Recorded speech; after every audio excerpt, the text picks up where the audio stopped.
जी जी, rising Bharat का मंच था और समिट था, उसमें प्रधानमंत्री मोदी ने भी कहा कि अब ये भारत ना रुकेगा ना झुकेगा, और तुष्टीकरण जो है वो उसने भारत के युवाओं के भविष्य को खराब किया है। कल देश के गृह मंत्री ने भी इसी बात को आगे रखा और कहा कांग्रेस पार्टी तुष्टीकरण की इस देश में जननी है, पार्टीशन से लेकर आज तक। बम धमाके आपके दौर में हुए, वापस लाए हैं मोदी, ये अमित शाह का बयान था। सुप्रिया जी 50 सेकंड्स। मैं बोल सकती हूँ? बिल्कुल प्लीज। आज बराक ओबामा की किताब में जो छपा है उसको ब्रह्म वाक्य बनाकर बीजेपी यहां पर बोल रही है, लेकिन 2023 का मुझे वो मंजर याद है जब बराक ओबामा ने नरेंद्र मोदी को आईना दिखाया था, और नरेंद्र मोदी तब यूएस में थे, और बराक ओबामा ने कहा था कि हिंदुस्तान में जो हो रहा है उससे आंतरिक टेंशन बढ़ रहा है, जो माइनॉरिटीज के खिलाफ होने की बात थी। और पूरी की पूरी बीजेपी ने उनको क्या क्या नहीं कहा था, इनकी आईटी सेल ने उनको आतंकी तक घोषित कर दिया था, उनको बराक हुसैन ओबामा कहने लगी थी, उनको आतंकी ताकतों से जुटा हुआ बताने लगी थी। यह भी याद दिलाना जरूरी है। आज उनका ब्रह्मवाक्य यहां ऐसे मत पढ़िए उनकी किताब का कि वो ब्रह्मवाक्य था। असलियत यह है कि यह देश बहुत सारी चीजें जानना चाहता है। यह देश जानना चाहता है कि जितने भी आतंकी हमले हुए उन सब लोगों को सजा हो जो उसके पीछे थे। अरे हाफिज सईद ये करने की जगह ही नहीं होता अगर आपने उसे रिहा नहीं किया होता लाखों करोड़ डॉलर के साथ। आप तो वो लोग हैं जो आज तक ये पता नहीं लगा पाए कि 300 केजी का आरडीएक्स हिंदुस्तान की सरजमी में कौन लेकर आया। आप वो लोग हैं जब प्रधानमंत्री बने तो आप बिना किसी को बताए पाकिस्तान लपके हुए नवाज शरीफ से गले मिलने चले गए, उनका हैप्पी बर्थडे टू यू गाने चले गए। आपने तो पहली बार इंडिया की सरजमी पर पाकिस्तान की नापाक एजेंसी आईएसआई को पठानकोट पे आकर अंदर आकर मुआयना करने का मौका दिया। आप बात करेंगे आसिया अंद्राबी से लेकर सैफुल्लाह तक अगर मुंह खोल दूंगी तो बड़ी पर्दे उठ जाएंगे यहां पर। असली बात यह है कि पाकिस्तान से संबंध सुधारने के चक्कर में आपने हमारे देश को वहां पर जाकर बेइज्जत कराया। आप वहां गए और उसके बाद पाकिस्तान ने जो नापाक हरकतें करी वो सबको पता है। आप कह रहे हैं कि जो प्रधानमंत्री जब प्रधानमंत्री नरेंद्र मोदी नवाज शरीफ के यहां गए तो उन्होंने भारत को जाके बेइज्जत कराया। ये बड़ी स्टेटमेंट है आपकी, और मैं आपसे एक प्रश्न पूछ रहा हूं मैडम, और आप इसका जरूर जवाब दें सुप्रिया जी। 26/11 के बाद क्या कांग्रेस सरकार को जो करना चाहिए था वो उसने करा? क्योंकि आप बराक ओबामा को डिस्क्रेडिट कर सकती हैं कि बराक ओबामा की बात को आप नहीं मानती। फली होमी मेजर पूर्व एयर चीफ मार्शल तत्कालीन, उन्होंने बोला सर्जिकल स्ट्राइक के लिए एयरफोर्स तैयार थी, गवर्नमेंट ने ग्रीन सिग्नल नहीं दिया। And Manish Tiwari is also saying this कि हमारी गलती थी, कमजोरी थी।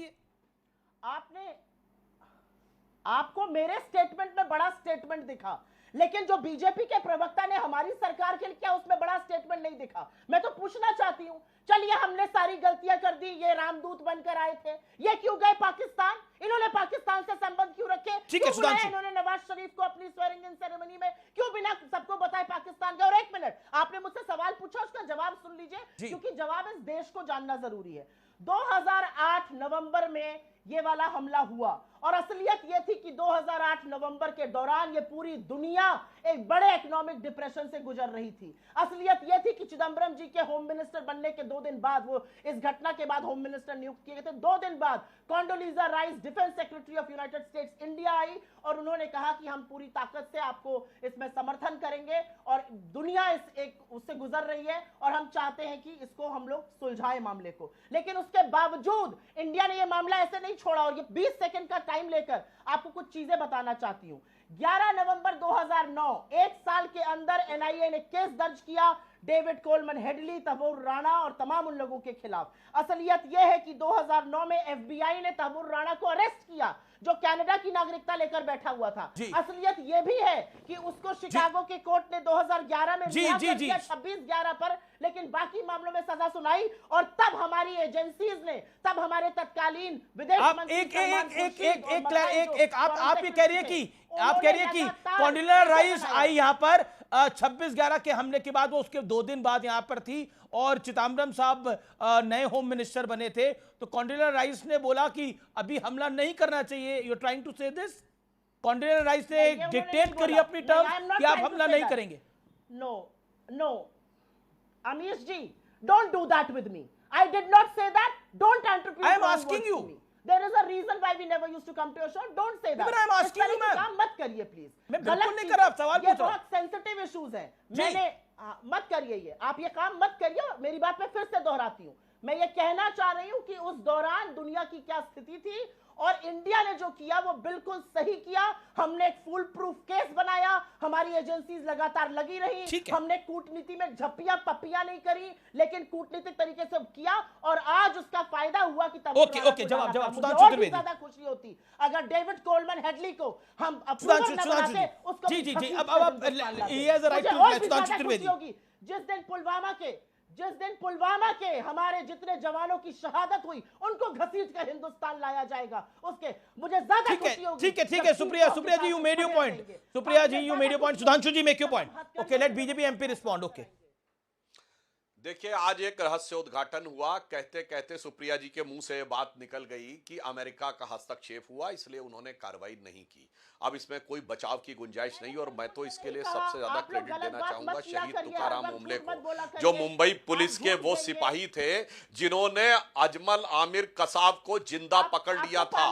वरना लोगों को याद ना हो तो मैं याद दिलाना चाहता हूं, ये जितने भी आतंकी आए थे, अब आप बोल चुकी है, ज्यादा मत बोलिए, मैं अभी आपको और बता रहा हूं शांति से। अपने टर्न का इंतजार करिए, जैसे मैं शांति से आपकी सारी बातें सुन रहा था, सही गलत जो भी है, जो आपका अधिकार है बोलने का तो मेरा भी अधिकार है। अब सुनिए, सारे आतंकी हाथ में लाल रंग का कलावा पहन के आए थे, और अगर जिंदा नहीं पकड़ा गया होता कसाब तो ये आरएसएस टेरर की थ्योरी चेप देते। कोई किंतु परंतु नहीं है। डेविड कोलमैन हेडली की उन्होंने बात कही, डेविड कोलमैन हेडली से इंट्रोगेशन हुआ है, एनआईए का ऑफिसर वहां गए तो पूरी बात बताइए ना। समझौता एक्सप्रेस ब्लास्ट में भी उसने बताया कि उसने क्या क्या काम किया और आईएसआई से कैसे पैसा आया। डेविड कोलमैन हेडली की तीसरी वाइफ थी फौजिया, उसका भी एफबीआई के सामने दिया गया बयान है। और इन्होंने समझौता एक्सप्रेस ब्लास्ट को, जो ये खुद इनकी सरकार आईएसआई के मान रही थी, अचानक यू टर्न लेकर हिंदू टेरर पे ले आए। अरे साहब, वो तो भला हो शहीद तुकाराम ओमले का, वरना आपने तो इसको भी बना दिया होता। किताब लिख के तो अजीज बरनी की तैयार ही थी। और वैसे हम किसी को ब्रह्म वाक्य नहीं मानते सुप्रिया जी। ये बैरक ओबामा ने अपनी किताब में एक रोचक वाक्य भी लिखा है इसी प्रॉमिस लैंड में, राहुल गांधी जी के बारे में। ये बैरक ओबामा का स्टेटमेंट है, मेरा नहीं। उन्होंने कहा उनकी स्थिति क्लास के उस बच्चे की तरह है जो स्मार्ट बनने की कोशिश तो बहुत करता है टीचर को इंप्रेस करने के लिए, मगर उसे सब्जेक्ट का ज्ञान नहीं होता है। ये बैरक ओबामा ने लिखा, मेरा स्टेटमेंट नहीं है। इसलिए हम आपसे कहना चाहते हैं कि जो आप लोगों ने किया देश की सुरक्षा के लिए, मैं दर्शकों से कहता हूं, 26/11 का हमला हुआ 2008 में, उसके बाद भी तो देश पे अनेक आतंकी हमले हुए। जयपुर में ब्लास्ट हुआ 2012 में, हुआ कि नहीं? आजाद मैदान की घटना 2012 में हुई कि नहीं? हमारी सरकार आने के बाद पूछिए 2014 से पहले देश का कौन सा इलाका था जहां धमाके नहीं होते थे? दिल्ली, मुंबई, गुवाहाटी, लखनऊ, कानपुर, फैजाबाद, जयपुर, नागपुर, चेन्नई, पुणे, बताइए सूरत, कौन सी ऐसी जगह थी जहां धमाके नहीं होते थे? चलती ट्रेन में धमाका, चलती बस में धमाका, मुंबई की लोकल ट्रेन में कई बार धमाके हो चुके थे। जगह जगह बस अड्डे पे, हवाई अड्डे पे लिखा रहता था छूना नहीं, धमाका हो जाएगा। आज दिखाई पड़ता है कहीं? खत्म हो गया। पाकिस्तान जिंदाबाद के नारे घाटी से खत्म हो गए, आईएसआईएस के झंडे घाटी से खत्म हो गए, पाकिस्तान के झंडे घाटी से खत्म हो गए। और जो आपने कहा कि मोदी जी ने क्यों बुलाया था, बिल्कुल दूंगा मैं आपको, हमारी आदत है कि हम पहले पुचकारते हैं मोदी जी ने, और उसके बाद हम समाज भी समझा भी देते हैं। और क्या समझाया, मैं कोट करना चाहता हूं। पाकिस्तान की नेशनल असेंबली में दिया गया बयान है, पाकिस्तान के फॉरेन मिनिस्टर शाह महमूद कुरैशी साहब को कोट करते हुए उनके एक एमपी ने कहा कि शाह महमूद कुरैशी साहब बैठे हुए थे, आर्मी चीफ आए, आर्मी चीफ के पांव कांप रहे थे। यह नेशनल असेंबली में ऑफिशियल बयान है। और उन्होंने कहा खुदा का वास्ता है अभिनंदन को वापस कर दो, वरना शाम तक इंडिया अटैक कर देगा। अरे सुप्रिया जी, ये तो 1971 में भी सुनने को नहीं मिला कि army chief okay Supriya Shrinate, okay Supriya Shrinate, then Vivek ji and जो करके दिखाया। ये लोग नाग पंचमी करते थे, अमीश जी, नागों को दूध पिलाते थे। हमने मोदी जी की सरकार ने आने के बाद जनमेजय का नाग, ठीक है, जिसमें नागों की आहुति, इसीलिए आपको मेनलैंड में आतंकी okay Sudhanshu Trivedi you made your point. Okay Supriya ji. Sudhanshu ji, मैं बड़े शांतिपूर्वक तरीके से आपसे 3-4 प्रश्न करना चाह रही हूं। अगर हिम्मत होगी तो उसमें से एक प्रश्न का जवाब दे दीजिएगा। मेरा पहला प्रश्न, जो आपने सुनकर भी अनसुना कर दिया, जिस औरत ने शहीद हेमंत करकरे को कहा था कि वो मेरे श्राप से मरा, उसको आपने किस नैतिकता और किस नियत से इस देश के सदन में बिठाया? जिस औरत ने महात्मा गांधी के बारे में क्या क्या कहा था, उसको आपने किस नियत से इस देश के सदन में बिठाया? ये सवाल मैंने किया प्रज्ञा के बारे में, लेकिन आपने वो सुनकर भी अनसुना कर दिया। चलिए कोई बात नहीं। आपसे एक और सवाल है सुधांशु जी। मोदी जी की इतनी ताकत है, मोदी जी ब्रेकफास्ट पर गए, मोदी जी ने ट्रंप से कहा, ट्रंप ने भेज दिया, ऐसा तो नहीं हुआ था। कूटनीति थी, लीगल फ्रेमवर्क था, सब कुछ था। इसी के चलते मोदी जी एक और काम करें। मैं आपसे सवाल पूछना चाहती हूं, मोदी जी, पुलवामा में 40 जाबाजों की शहादत हुई, उनमें से किसी एक व्यक्ति को आज तक गिरफ्तार किया गया जिसने इतना आतंकी हमला करवाया?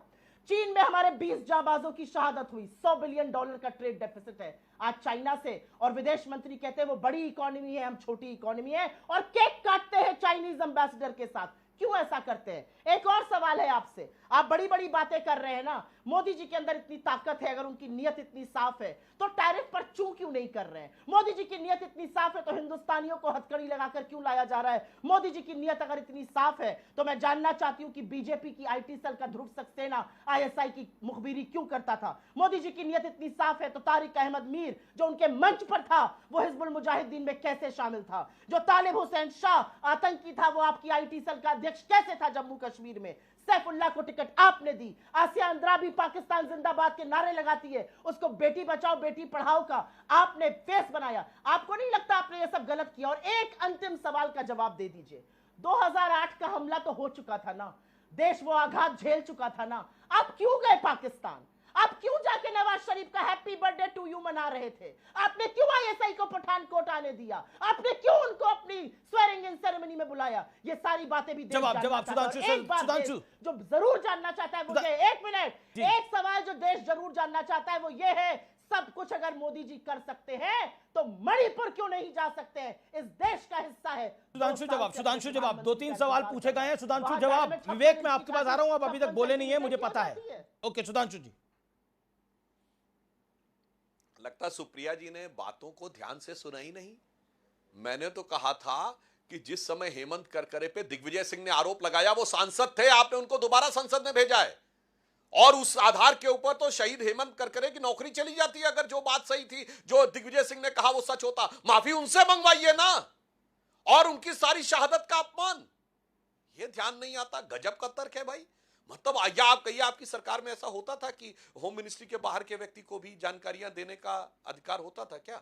इसीलिए मैं कहना चाहता हूं, सुरक्षा का मजाक आप लोगों ने बनाया है और इसी कारण से यह परिस्थिति आई है। अब यहां पर एक दूसरी बात भी हम कहना चाहते हैं कि देखिए, ये जो लाने की प्रक्रिया होती है, इसमें मैं एक गंभीरता से कह दूं, इसमें 3 चीजें होती हैं। एक तो लीगल आधार के ऊपर बहुत पुख्ता सबूत होने चाहिए, दूसरा आपकी डिप्लोमेटिक डेक्स्टरिटी होनी चाहिए, यानी कूटनीतिक कुशलता होनी चाहिए, और तीसरी सरकार की दृढ़ इच्छा शक्ति होनी चाहिए। आपने सुना ही नहीं, मैंने तो कहा आपने तो शर्म शेख में ज्वाइंट डिक्लेरेशन साइन कर लिया उसके बाद, और हमने बताया आप पुरानी कहानियां बता रही हैं। जिस जमाने में हमारी सरकार आने के बाद शुरू के 1-2 साल होता था कश्मीर में, अरे वो गए दौर भाई। आपके तो होम मिनिस्टर सुशील कुमार शिंदे 9 सितंबर 2024 को बोल चुके हैं कि मैं कश्मीर में जाता था डल लेक घूमने में, मैं क्या बताऊं मेरी क्या स्थिति होती थी। असंसदीय शब्द है वो, मैं बोलना नहीं चाहता, इसलिए मैं वो पंक्ति बोल देना चाहता हूं जो मैंने पार्लियामेंट में भी बोली थी कि उस जमाने में क्या स्थिति थी कि लहूलुहान थी घाटी और झेलम डरी हुई थी, खामोशियां रातों की दिन में भरी हुई थी, और दहशत का था यह आलम कि डल लेक घूमने में गृह मंत्री के पग के नीचे धरती फटी हुई थी। क्या आप लोग बात करेंगे? और मजाक की बात करने वाले लोगों में जनवरी 2013 में जयपुर में सुशील कुमार शिंदे बतौर गृह मंत्री बोलते हैं कि आरएसएस जो है वो टेररिस्ट कैंप चला रहा है। जब सुषमा स्वराज जी ने आके फ्लोर में कहा, फ्लोर ऑफ द हाउस, मैंने वापस कर लिया, वो तो मैंने ऐसे ही बोल दिया था। ऐसा मजाक सिक्योरिटी एजेंसीज का बनाया है। विवेक भी काफी देर से इंतजार कर रहे हैं। एक सेकंड, विवेक श्रीवास्तव, नेता लेफ्ट के विवेक श्रीवास्तव, जिसको